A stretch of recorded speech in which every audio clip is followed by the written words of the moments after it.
ওই যে খাইতেছে ওটা ভিডিও করতেছে।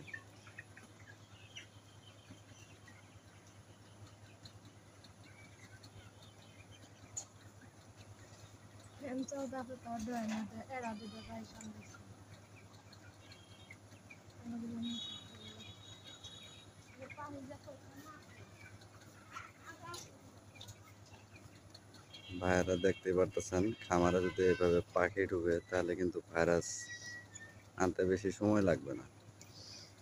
এই পাখি থেকে কিভাবে মুক্তি পাওয়া যায় এটাই তো দরকার। মুরগিগুলো বয়স অনেক সুন্দর। আজ এগুলা কয়দিন বয়স? 17 দিন বয়সের মুরগিগুলা অনেক সুন্দর আলহামদুলিল্লাহ। দেখতেই পারতেছেন আমার কাকার খামার। মুরগিগুলো দেখতে খুব সুন্দর দেখা যাইতেছে, এর মধ্যে কোনো ওষুধ টষুধ নাই, কিন্তু পাখি ডিস্টার্ব করতেছে। এই পাখি এলে পরে ভাইরাস ধরে।